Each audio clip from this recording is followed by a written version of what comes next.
Military Broadcast Radio, the station that's giving veterans a voice. Find us on the web at mbradio.us. This entire military is one cohesive, dedicated force. And the threats to our nations, they don't sleep. They're watching our every move. Iran, Russia, China, North Korea, ISIS, Al-Qaeda.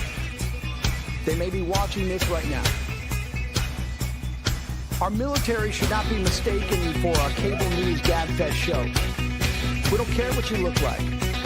We don't care who you voted for, who you worship, what you worship, who you love. It doesn't matter if your dad left you millions when he died or if you knew who your father was. We have been honed into a machine of lethal moving parts that you would be wise to avoid if you know what's good for you. We will not be intimidated. We will not back down. We've seen war. We don't want war. But if you want war with the United States of America, there's one thing I can promise you, so help me God. Someone else will raise your sons and daughters.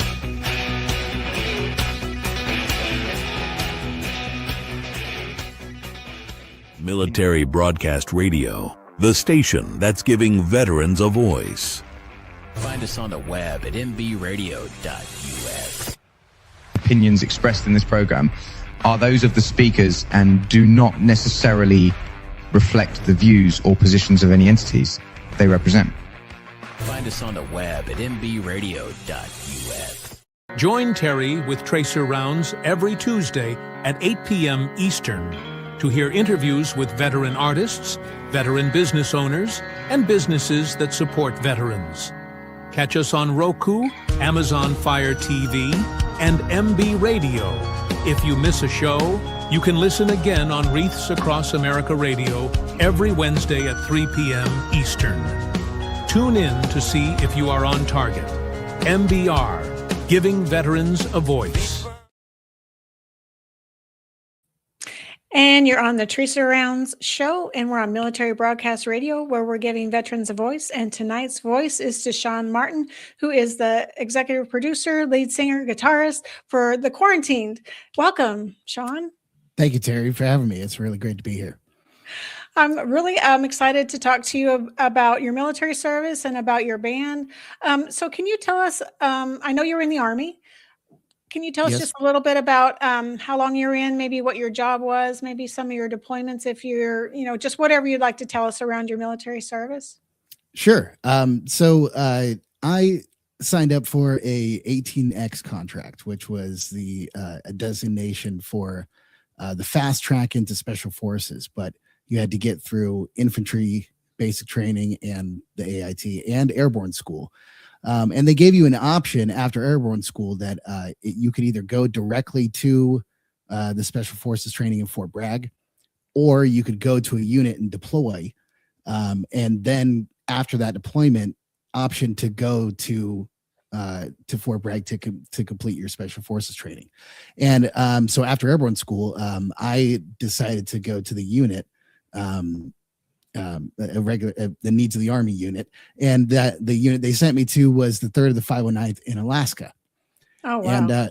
And so I trained in Alaska, and all of my airborne and infantry, prime knowledge that we needed to have for deployment in Alaska.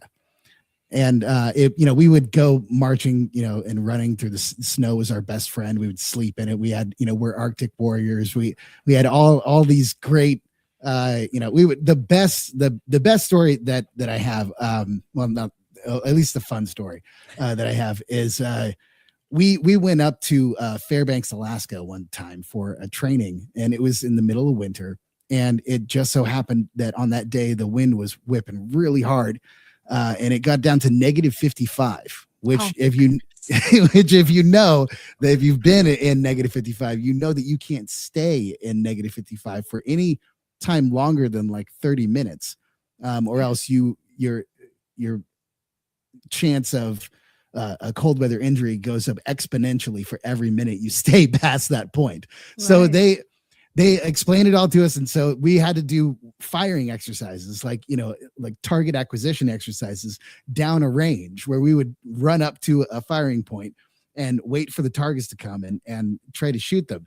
And so many people were shooting because the things were not working correctly because it was so cold. So all these targets were popping up when they weren't supposed to be popping up. People were shooting targets that weren't theirs because, who knows where the range is. It's a -55. The wind is whipping in your face. The snow is 6 feet high. These who knows what it is. So eventually, once we got through like the first like half of the platoon, and half of the scores that we got on this thing were totally not acceptable. They were like, you know what? Just go out there and try to shoot as many targets as you like to. Just go have some fun, guys. We'll try to do this qualification thing at some other time. And so that was like an entire day. That was just everybody sitting in like maybe a 6x10 warming hut and then getting yanked out into the cold for 5 minutes and coming back and be like, oh my God, it's so cold. That's crazy. Because your weapon and your firing is not going to go right anyway. And it's going to be so hard you're going to be shivering trying to hit the target. I remember trying to hold a weapon when it was too hot. I can't imagine holding it when it's too cold. And you can't even get it to hit the right mark because you got the wind. So you've got to adjust for the wind. That's crazy. Right. There was all kinds of problems. And you touched on them exactly. The main one was shaking because it is that cold. And it does, as soon as you step out into it, you're all right. But then if you stay longer than just a few minutes, just waiting to go onto the range will make you start shaking just a little bit at least. Right. And then that affects your trajectory. So it made it all different kinds of difficult. But that's the kind of thing that that unit in Alaska does. And I really enjoyed it. It was, a lot of people would not necessarily look forward to the training because it was uncomfortable, right. but there was still a lot of aspects of the learning about the battle drills, the intelligence of how larger scale operations go, and watching all of the moving parts operate between each other and next to each other, and sometimes in spite of each other. It's really interesting to see all of the different moving parts of a combat operation. And we got to really get in depth because we were doing it all day, every day. And the Army was trying to see how fast they could stand up a unit and get it ready to go and be deployable. And they found out that it was a year and a half. Oh my goodness. That's a long time. Yeah. It's they were trying to cut it down as much as they possibly could, but that was as quick as they could get it. That's from out of basic training to ready to deploy and boots on the ground. Well, I guess that makes sense if you're talking about basic training and then you've got your job specialty training and then, so once you're done with basic training. Yeah, once you're done with basic training and then ready to deploy is a year and a half. Wow. Yeah. It's intense, but it's really, to me, the infantry is the tip of the spear, and I wouldn't rather be anything else in the Army. I can't think of anything else that I would rather do or would rather have done. And at the same time, I also still have significant issues with how things were managed and how things were done when I was deployed. But there's a lot of fondness that I look back on in those times, especially in Alaska. And, I know that a lot of the unit, even though it was, sleeping out in the middle of the snow in the winter in your tiny little sleeping bag, it seems like, just a walk in the wild side that you'd probably rather not take unless you absolutely had to. But after a while, you're kind of like, oh, we're gonna go out again. It's kind of fun, it's at least it's not as boring as Garrison, Right. I mean, a lot of people would rather be out doing things versus sitting around a classroom or sitting around a unit, drill hall, whatever, just twiddling your thumbs basically, instead of out training and doing things that are meaningful or impactful, I guess I would say. Yeah. So how long were you in Alaska? So I was in Alaska for, let's see, just from May 2005 to October of 2006. So, yeah. So a year, a little over, you said May 05 to August of 06? No, October of 06. Oh, October of 06. So, yeah, so over a year. That's a lot of outdoor activities in a period, in a short period of time. I mean, yes, I like the snow, but I don't know. And Jose, he's one of our hosts, and he was saying, that's cold, brother. He said, -55 is pretty darn cold. He has a show called The Motivated Mindset, and he's on Saturdays, and I believe it's 5 p.m. Eastern, I believe. Oh, yeah. Nice. So if you were infantry, you weren't, and did you go to airborne school? Yes, I went to airborne school. So you didn't jump out in that kind of weather, did you? I mean, like, oh yeah, cold. Did hell you yeah, really? Hell yeah, we did. Yeah, really. Yeah, no, little cold never bothered us anyway. I mean, you know what I mean? Not. Wow. We're frozen out there all the time, and we will happily be so. That's just the airborne for you. It doesn't matter what the weather is. We're gonna probably at least try to jump out into it. For example, one time my unit was selected to go to Thailand to go and train the Thai military there in CQB and small unit tactics, and then they would cross train us as well. So they would train us in jungle warfare and survival techniques, and I saw a dude rip apart a snake and have it ready to cook in under 2 minutes. Same thing for a chicken. And from living to ready to cook in 2 minutes. That's crazy. I've got the video of it. It's unbelievable. You don't even it doesn't even register that it's really happening at that point, just because it looks like, that's what's supposed to happen to it, because he does it so naturally. He's done it thousands of times. It was a special forces instructor in Thailand. And it was really an amazing experience. But the point of jumping, that we jumped into Thailand, we rigged up in Alaska, flew to Thailand, and then jumped into Thailand. So we never actually landed in the plane. We landed when we jumped out and hit the ground. That's cool and crazy all at the same time. Right. Yeah. And at that time, there was a solid wind advisory that if they decided to go anyway, because that's what the airborne does. And, some people got some injuries, some life-changing injuries that stopped them from deploying with us. And it was all just for a training exercise, but that was my unit. They wanted to step into the as many badass shoes as they possibly could.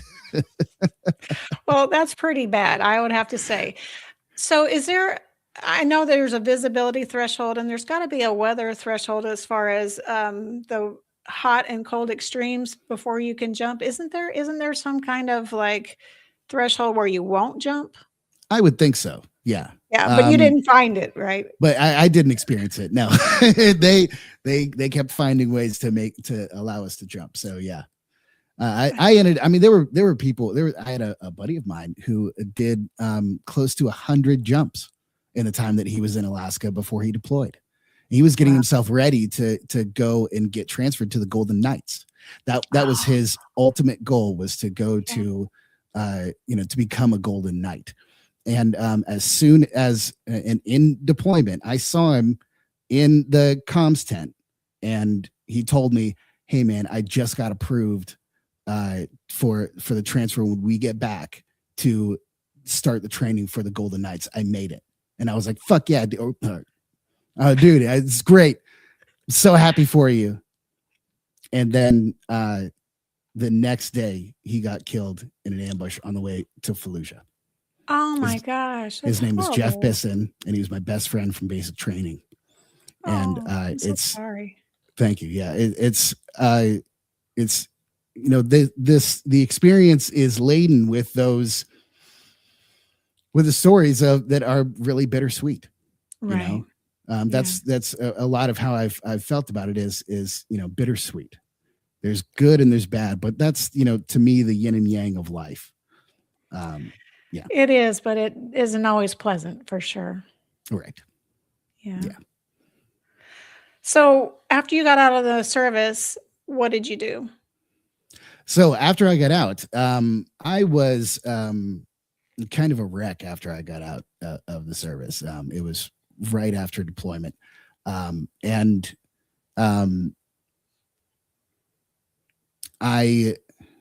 was looking to go to Minneapolis to go to a music school Oh, wow. that no longer exists. But at the time, it was a music school in St. Paul, Minnesota. And I drove from Alaska all the way to Minnesota in That's a crazy. 97 Honda Accord with studded tires. It was That sounds fun. it was actually one of the best memories that I have, because I did it in December, and the storm was following me the whole way. So I Oh would my drive a little bit, and I would leave I left the storm on the first day. And then Yeah. I tried to get as far as I could and drove like 12 hours.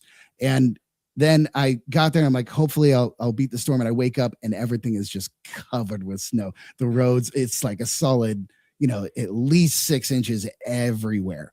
And then I would get up and drive out past the storm a little bit, and then play this catch-up game, you know, for at least 2 or 3 days, Wow. driving through Canada. But it was at that time, there were still parts of it that were just not paved, that were just completely gravel. And there were still semis driving it as well. And I couldn't believe it. Oh my And- goodness. Yes. And one time I will never forget, when I was driving through this gigantic storm, and it was at night, and the only way that I could tell that I was on the road was by seeing the horizon in front of me, like way past the trees, and seeing the line get snow kicked up from it in my side view mirror. That's the Oh my only way that I goodness. actually knew I was on the road. Otherwise, I was driving in clear white snow, and I could have been. Maybe it was a road, maybe it wasn't. I don't know. Right? Yeah, that's how people get lost. You know, Oh, when yeah. in the winter, and they get off the beaten path because they lose sight of the road. I mean, I was in a whiteout in Hurricane Sandy. They had a whiteout, and I couldn't see the highway. I couldn't see it at all. And, you know, that's pretty big and it's pretty well marked, but I couldn't see it either. And so I can only imagine something that's not very well marked in the first place and not very big. And you're traversing it, trying to remain on your designated path. I can't hardly imagine having to drive in those conditions very far.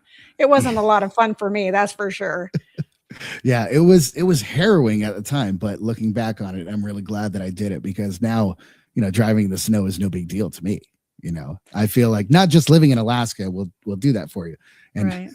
I mean, there was also another time where I did a solid, you know, 360 in the middle of the freeway, you know, when it was super iced over, with a battle buddy of mine in the car. And he was like, I am never driving with you anywhere ever again. I'm like, we lived, didn't we? Did you die? But did you die? But did you die? Right. It was fun, wasn't it? Yeah. Well, I mean, it's fun afterward. You're like, at first you've got nothing but panic going on. And then after that, and you're like, well, that was cool. Yeah. But you don't want to do it again anytime real soon. Yeah. I mean, at some point, I mean, I actually used a similar mentality that I learned, you know, in the getting yourself over jumping out of a perfectly good aircraft, is you just kind of have to let it up to chance and just accept that Right. end, you know? And if you get in that mindset of just acceptance, doesn't matter how horrible it may be, then you can do some pretty crazy stuff, I found, you know? Right? Like the Just Army don't says, think about it. embrace the suck. Yes, exactly. Yes. You guys are familiar with the terms. Yes. Yes, definitely. Yeah, I did a couple civilian jumps, but it's out of a Cessna and it's nowhere near how, Airborne does it with you. The static line, you hook up, jump out the door and pulls the chute, all that stuff. This Yeah. is like you get they throw open the door, you get out, you put your hands outside the doorway and then you put your foot on the step and your foot's flying 40 knots in the air. You're trying to get it on the step and it's not going. And then the jump master says, okay, reach for the strut of the aircraft. And you're like, what? And she's like, yeah, reach for the strut. So then you're leaning out of the plane, reaching for the strut. And then they're like, okay, so go to the end of the wing. And you're like, what? Go to the end of the wing? I'm like, just trying to hang on here. And you're like doing 40 knots, going back and forth like this. And then finally they're like, are you ready to jump? And you're ready to arch away from the plane? And they're like, yes, I was ready when I first put my foot out the door. So then they're like, arch away. And then you arch away. And then she throws out your chute and then your pilot, and then your chute deploys. But I was like, man, that was scary. I'd rather just jump out the door. Wow. Yeah. That sounds like a lot. Yeah. It was. I was like freaked out at first. I was like, do what? Put my foot on the step and then reach my hand out for the strut. So you're leaning all the way out of the plane and nothing's below you. I mean, you've got a parachute on, so that's a good thing. But you're reaching over, and then she's like, okay, walk to the end of the wing. What? Walk to the end of the wing? 40 knots like this at 3,000 feet. You're like, oh. Yeah. So yeah, it was quite interesting. That's Tom Cruise stunt territory is what that is. That's it's something, boy. I went up twice that day and I was like, okay, because if I didn't go up again, I knew I wouldn't go up at all. So I'm like, yeah, put me up a second time. So we did a second jump, and then after that we were like, okay, we're good. We checked that box. I can understand that. Yeah. Right. I'd probably do the same thing. So back to your music career. So you said you were traversing across Canada and the US to get to Minnesota for this music school. And then what happened? Yeah. So I got there and I went into every school has an audition. So I went to the audition, and the teacher who was giving the audition said, why did you even come here? You're not good enough to be here. You only know 2 versions of a pentatonic scale. What's the matter with you? You shouldn't go home, Smalls. Like, that was his mentality. Wow. He didn't use those words. He tried to use, the music snob words to describe to me how terrible I was. Right. But his mentality is go home, Smalls. And so I went home and I was like, that was really messed up. Like, why did I come all the way down here for that? They told me that I was definitely like a shoe-in, that I definitely get in. So they call me in 2 weeks and they say, why aren't you in classes? And I'm like, because the guy told me to go out, that I wasn't supposed to go there. And he was like, no. And they're like, no, that was just, an intake, that you can still go. And I'm like, no, you guys ruined it. Right. I don't think so. Like, I'm going to keep my GI Bill. We don't play that, Right. So then I worked for a solid year and a half or so, about 2 years. Saved up enough to go out to Los Angeles to Musicians Institute, where they did allow me to go. And even though I only knew 2 versions of the pentatonic scale, they said, that's fine. We'll teach you. See, now that's what you were looking for. Exactly. Yeah. So then I spent 2009 to 2012 at Musicians Institute, learning guitar performance, independent artist program, which is a combination of marketing, Photoshop, audio engineering. It's learning the basics of everything that you need to market yourself as an artist is really what that program was for. And I did it twice. So then I went to the audio engineering side of the school, and I did that program twice as well. And in all of this time, there's, a solid, well, every year you could pick almost as many open counselings as you could possibly go to. Mm-hmm. And as long as you had the schedule to do it, you could go to them. So I tried to do that for as much as I possibly could. And of course, living in Hollywood, you don't have a lot of free time, even if it's only a 10-minute walk from your apartment to school, which it was for me. It's still interesting to say the least. Yeah. There's a lot of things going on.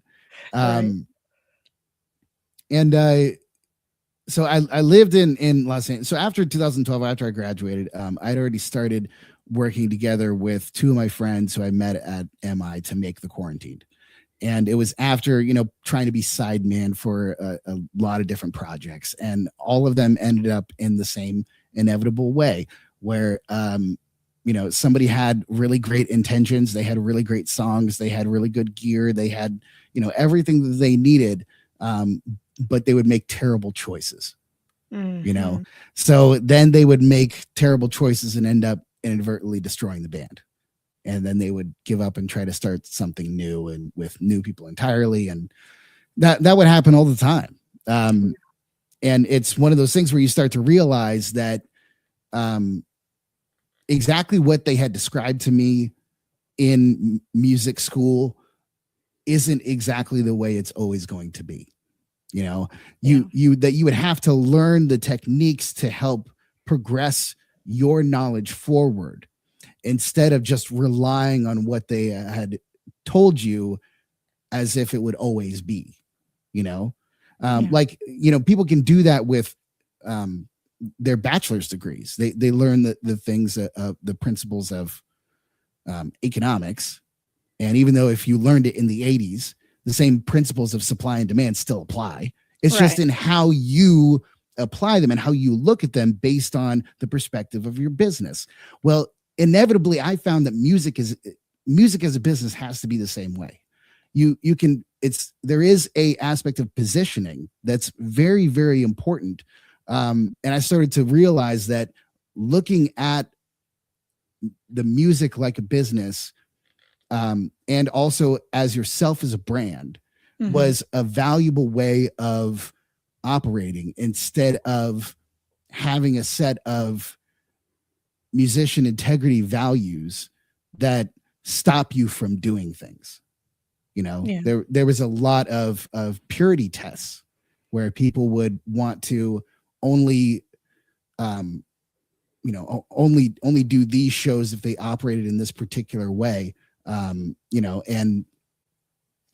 things of that nature, or now, especially what we see is with AI, everybody's deathly afraid of using AI, but you can overuse it. But if you use it as a tool to assist you to get you faster from point A to point B, then it's a tool to be used. It's not a crutch, Right. Yeah. It can be helpful. Right. And so like those kinds of things, I tried to learn principles, values, techniques, and the ability to critically think in that environment was really my focus after I learned all of the basic techniques that I needed to play my instrument and to sing along with it. Well, that's a well-rounded education, because not only did you get the training musically, you got the business end of it too, which is so important, like you say, because if you don't have the business end of it, it doesn't really matter how much talent you have. You're not able to sustain yourself and market yourself and, get yourself out there, because you do have to have both skill sets, or at least somebody with that skill set as part of your group, because that is very important, because you have to know how to read contracts. You have to know how to market yourself and then value what you're producing for your audience. You have to know, what that costs and what it's worth, what your operating costs are, that kind of thing. So if you don't have that part of it, you might be losing out on some money you really need to sustain your organization or your band, your music production, basically. Absolutely. And I found that, approaching the revenue streams not as I'm going to do exactly what somebody else did, but looking at the revenue stream as a area of operation, like a military person would, and then looking at the different avenues that you can take in that area of operation to accomplish specific goals is a much better plan than just showing up to the area and being like, I'm gonna conquer, and be like, that's enough. And it's not. It's you're going to inevitably lose if you don't know what the actual games that are being played. What are the Right. rules? Where can you break them? Where can you give yourself a leg up by doing it yourself? And where can you give yourself a leg up by finding a subject matter expert to guide you? Yeah. Which is one of the bigger things. I spent a solid 10 years Wow. of getting screwed over by people, managers trying to steal albums, entire albums, people stealing money. There's a unending amount of people who will try their best, maybe with the best intentions to help you, but Yeah. sometimes people are trying their best to not have you realize that they're ripping you off. Right. And that's a key thing and so this is why I say the most important member of your band is your lawyer, not you, not me, not anybody. The most important member is the lawyer, because they're able to make sure, because a contract can look like a good thing. Right. But if you don't understand the details and the context of the basic operation of what the contract is supposed to operate under, like what's the standard operating practices for sync licensing? And if you don't know what the standard operating procedures for sync licensing are, you won't know if the deal you're getting is good or bad. That's true. I mean, you do have to have representation because they speak the legalese stuff that, nobody wants to delve into. Everybody wants to produce the music and do those things, but reading through all the contracts and knowing exactly what you're signing is sometimes a foreign language if you don't have an interpreter. Right. Yeah. So, so it's become extremely important to me lately, realizing that I can't do everything on my own. Yeah. And I thought for a good long while that I could, right. But I realized that doing this with a team that is knowledgeable is way better than trying to figure it all out on your own and only accepting the help that you can see instead of the help that's out there if you look for it. It's a very big difference. Same difference that I try to give to people about, you're not promoting to the people who you already know. They already know you. They're not looking to be promoted to. You have to promote to everybody who you don't know. True. That's where marketing and promotion really has its magic, where you can gain new things that you never thought possible. And that's the Rubicon that I'm starting to cross over in the music biz. And it is a totally different world, Yeah, no, I agree. The two sides, they collide at times, but they're two independent sides of the business. There's the music side, and then there's the operations, like you say. There's all the scheduling, the contracts, the production, making the recordings and putting out the albums and things like that. So yeah, they're two separate things, but they do interchange and collide at times and become one. But then someone's got to manage both sides. Right. And I was always of the purist mentality. I was very much, I'm going to be a musician, and whatever the business is going on at that point, it's going to be for somebody else. I need to know just enough to get me by, because I don't want to take any time away from learning about music, Right. or playing it, or doing those interactions, or being on the field. I wanted to be in the field in the same way that I felt in the military. I didn't want to be in garrison. I wanted to be out there doing it, Yeah. And I still take that approach, a hands-on kind of thing. But I have learned another important military principle, which is successful delegation. Yes. Military does that extremely well. Yes. Yeah, I mean, but that's a true statement, though, because you want a team so strong that they don't really know who the leader is, because everyone's got their subject matter expertise. They know how to do this or that.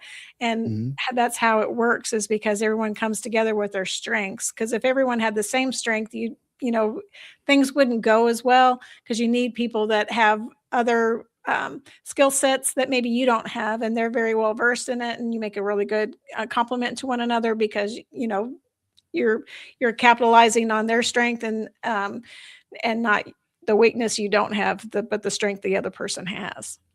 That's right. Yeah. From, the World War II slogan, diversity is our strength. Yes. It is a real thing. And once I started to take that approach to using AI, ChatGPT, to start helping me, especially with the marketing message, because that was something that I knew what the message was. I created it. I knew everything that I wanted to say in the song because I emotionally represented it.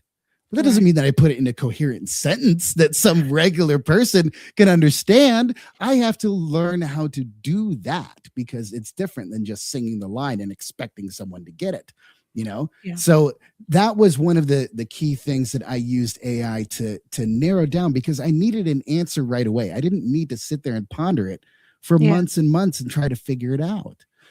So using that as a free option to me was extremely valuable. And I hope that musicians who are listening now look into, don't just think of AI as the only thing that will create all of the music that you could never create. Think of it as it can be any title and contribute any amount of work that any title you can think of can do. So when you think of it like that, the world becomes your oyster instead of you always having to fight against it just to get some little scrap that you barely even really need, Yeah, AI can really help create the message that you want. In other words, like you said, it kind of crafts it in a way that excites people or like draws people in, depending upon what you're trying to write about. So it can write emails that are very like focused on drawing you in, or it can write, congratulatory emails that are very, so in songs. So it really is helpful, and people just need to kind of give it a chance. I mean, I think there is overuse too, so you need to be careful of that. But I do think it's very beneficial, and it does save a lot of time. It can tell you how to do things or kind of point you in the right direction when you're kind of stumbling or when you've got a block. It will really help. Yeah. Absolutely. And especially lately, having to really take a lot of a really deep thought into a very large project, because the version to Normalcy was released in November, but I'm going to still continue to promote it out for the next couple of years. Yeah. So it's not just something that, I promote and after 6 months be like, oh, let's move on to the next one. No, it's like, I've got something to say. The messages in it are relevant and they will be timeless as well. And when that's what you want to do, timeless. Right. And so when I know that, then I have to give myself the time to go about and do it all in the best way possible. And finding that is extremely difficult, but it's worth it. Oh, yeah. No, you're right.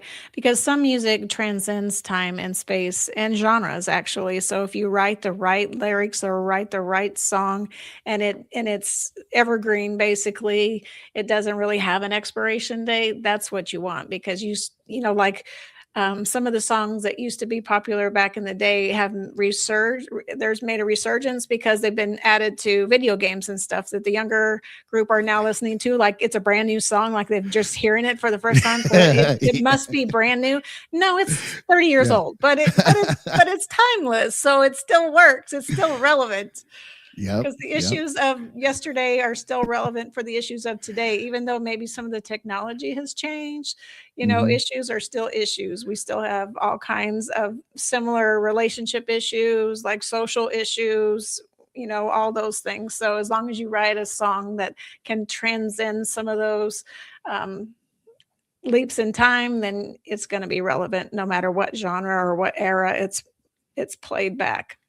So speaking of that, what would you classify your music as? And then we'll play Skeleton Chair, and you can tell us about it if you don't mind. But how would you classify your music, and where did you decide you were going to land when it came to being in a particular lane when it come to music? Oh, it's a great question. So I consider the quarantine to be punk, metal, and grunge, and not necessarily in that order. I leave it that in that vein because I see grunge as straddling the line between always electric and sometimes acoustic, whereas metal is usually, they use an acoustic guitar for an effect or to capture a slower type of feeling. But as far, you don't see a bunch of metal artists up there really jamming on the acoustic guitar.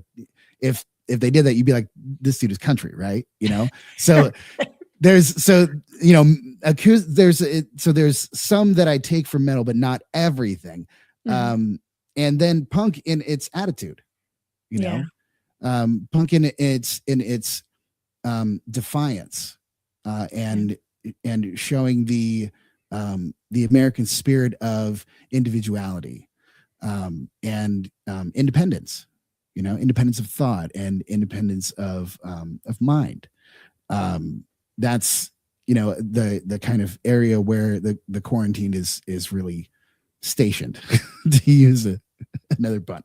But I chose that because of its versatility. I felt like it covered a lot of my ability. But I've also found that I've stepped into like R&B a little bit. I've released a song called One Last Chance that is very much completely out of the quarantined, realm of fastness and, real driven. It's still got a really deep message, but it's much more R&B, and, I really, hold out the singing notes. And so I want it to be, really my goal was to make the quarantine genreless. I knew that I had to make a line somewhere. So I like the way you frame that question, and that when did you decide that was the lane? Because you do have to pick a lane. But I was always of the thing where it's like, I want to be able to do whatever I want, Right. But you can't. You have to send it. You have to pick which direction you're going to send Moses down the river. You know what I mean? Right. It's left or right. You have to pick one or the other. There are limits a little bit left and right, but it's still open where you can still traverse this way and that, but there's still an avenue of approach, basically. So yes. And also, this is the era of rebranding. I could Taylor Swift out, the whole entire thing and just go careening off into alt country just for a throw a wrench for everybody. Sure. Right. Now is the era to do that. So I don't think I'm going to do that. I'm going to stay pretty close to the rock vein. It's just how the music, grunge music speaks to me the most, and metal music has a real closest to my heart because of its aggressiveness, because of its intensity, because of it can talk about, you can get off into like the weird Viking metal that's, totally imaginary, but it makes you feel like, yeah, I'm going to be a Viking. You know what I mean? Like it's going to make you feel like that. But I wanted to just set myself up for using music and not just saying only these ones and nothing else. I learned every technique that I could. And that, that will pay dividends, for you, because like you said, you can go this way or that way with your music. And then, your supporters or your listeners or your fans will learn to see your diversity and learn to appreciate what you can bring to the table. Because, if you're only in one little niche all the time, it's like, okay, yeah, that's great, but I really like to hear a little bit of something else, mix it up a little bit. So it is nice that you do have that ability to kind of shift focus, maybe temporarily for a song or two, and then back to where you started. But it is nice to have that little bit of diverseness in the music, just to kind of keep it interesting and kind of keep people on their toes and keep them guessing, like, what will he do next? Right. Yeah, absolutely. Well, so let's play Skeleton Chair, and then you can tell us about it. Sure. All right, here we go.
And we're back, and we have Sean Martin, and that was his song Skeleton Chair.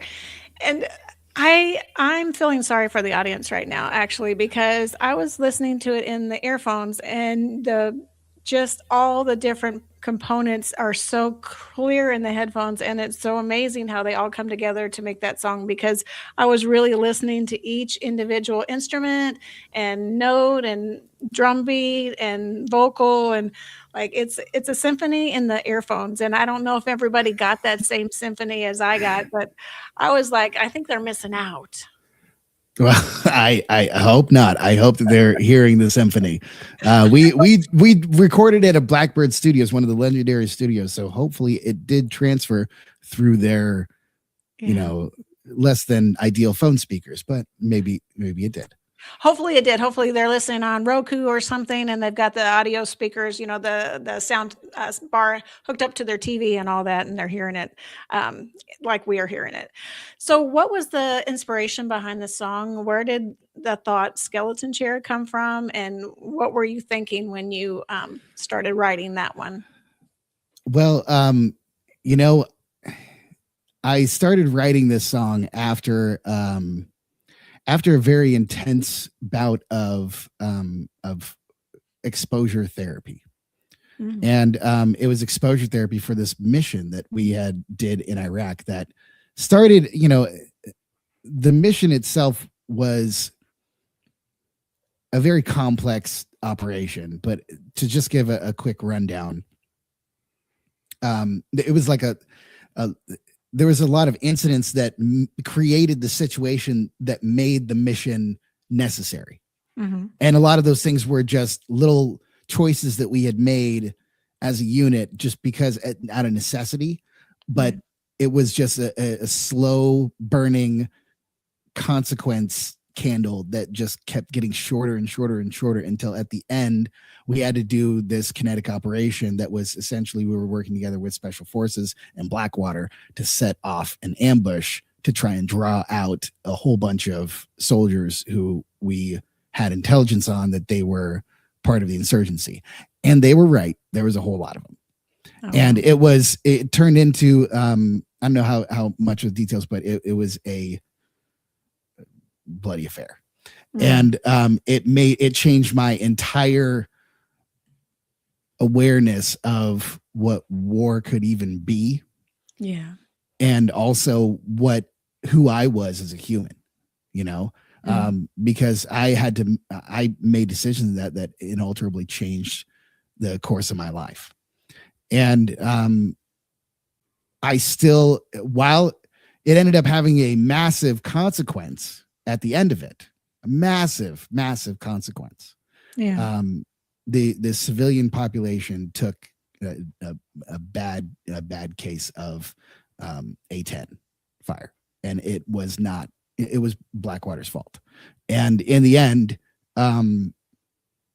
they still blamed us. So it was really, like a lot of intense emotions. You're going from the highest high that you have. I just, did my job as a combat operator. The thing that I aspire to do the most for the last, 2.5, 3 years of my life. And it's also the lowest low because of the consequences and toll of, actions that it seemed like were just totally innocuous, for months and months back. It was a real like mind twister, man. Like I had to unpack a whole heck of a lot with a therapist to understand, my feelings about everything. And so I started writing this song in capturing the imagery of that entire time. So it starts out with the beginning of the entire saga, which was we accidentally set fire to this field because we were trying to blow up this position that was near our patrol base. Mm-hmm. And we ended up accidentally setting this field on fire. And so that's where the first line comes from. I walked through this field on burning feet, and then later on, you show me you've got no more to bleed out of me. That's the giving everything that you have to this thing that may or may not be appreciative of what you're giving up. Yeah. the chorus, do it again, solder my bones to this chair, my friend. So it's the dichotomy of a friend of yours having to do evil to you and you're wanting it. And that's what a lot of times what war feels like. Yeah. There's in another life, there is a very real possibility that everybody who you meet in a combat zone could potentially be your friend. Like there's a reality to the why can't we all just get along kind of thing. There's a reality to that, but at the same time, there's also the harsher reality that that's not the way that it is, that we do have to deal with this in ways that in violent ways. Yeah. And that's the choices that we make in those situations end up defining us as us infantrymen like to call the great crucible of combat. It shows us who we really are. Right. So that's what this song was really about, was falling in love with war, this thing that you knew that you probably shouldn't, and it's going to destroy you. But you, at the same time, feel it, and it drives you forward, and it creates your reality, and you still have to resist becoming the monster that you're trying to fight against. And that's a very real problem that I've talked with almost all eras of veterans who have been alive from World War II up to now. And every single one of them has said that exact same thing, that I had to make sure that I didn't become the monster who I was trying to fight against. And by doing this, they had their own prescription to check themselves to make sure that they would still rely on integrity and honesty and honor and self, and making it about service and not about themselves. Like all of those values were the things that they held on to. And that's what this song is about. It's about finding those and losing those and feeling like they may never come back, and maybe you don't want them to, but it's still another crucible. The skeleton chair is really describing the crucible of war. That's really deep. Thank you. I mean, it really is. And you're right. I mean, you're one thing when you're in the uniform and you're doing the job you're paid and you signed an oath to do. And then when you take off that uniform and then you're back with your family, then you have to be somebody else. You can't be that same warrior at that level that went to war or that did the things that you had to do. I mean, so that really is very telling about service and how it impacts your life and how it impacts the lives of others. Because like you say, you don't want to let that monster be who you are when you come back. You want that left there on the battlefield, and then you're coming back to who you need to be for yourself and for your family and for those, that are waiting for you at home. Yeah. And there is it's a tenuous give and take. Yeah. There is a cost to it. And I felt that cost. And I stood in front of that abyss, having to make that choice of, am I going to continue down this path that I know will inevitably end up with me not being the same? Right. That I'm never going to reach the point to where I was back when I started this, thinking I'm still going to be a civilian after this. I want to have a civilian life after this. Well, I came to find out that you join the special forces, you join for life, man. You never stop being a special forces soldier. That's what you are. Like it becomes who you are, more so than just about anything else that you've ever experienced or will experience.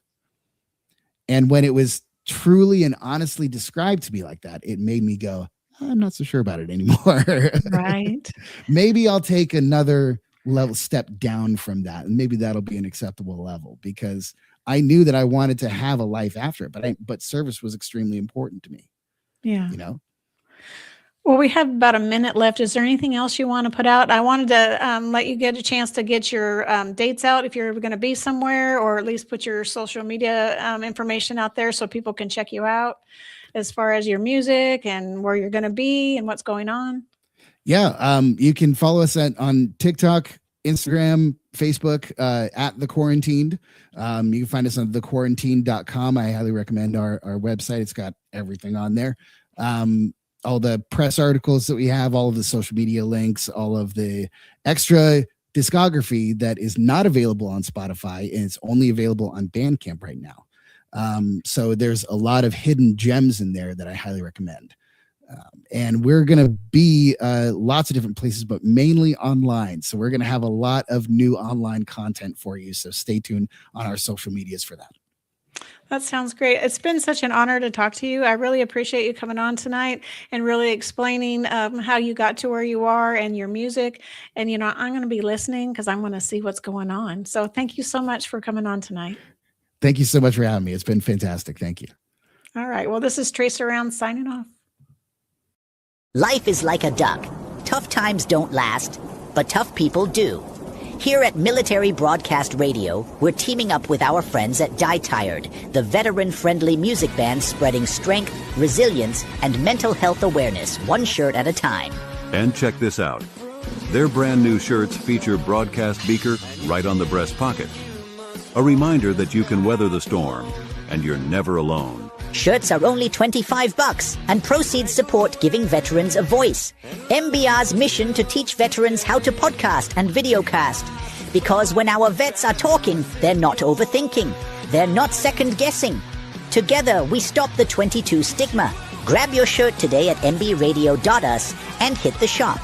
Or go directly to toramerch.printavo.com/merch/dietiredband. That's toramerch.printavo.com/merch/dietiredband. Suit up, stand strong. Remember, we're unduckable together. You're built tougher than the storm. Ladies and gentlemen, thank you for tuning in to Military Broadcast Radio.